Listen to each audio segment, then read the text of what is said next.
क्या आप जानते हैं कि एक आदमी ने अपनी नौकरी, अपनी साख और अपने खानदान की माली हालत को खतरे में डालकर हजारों लोगों की जिंदगी बचाई? वो एक रीसाइक्लिंग फैक्ट्री का मैनेजर था।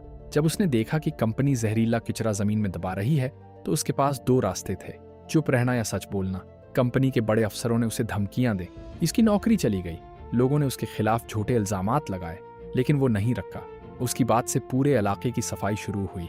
कंपनी के अफसरों पर मुकदमा चला, हजारों लोगों का पानी साफ हुआ। माहौलियाती तंजीमों ने उसकी हिम्मत को सलाम किया।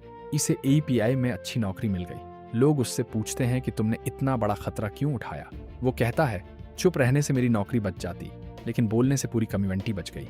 एक फैसले ने सब कुछ बदल दिया।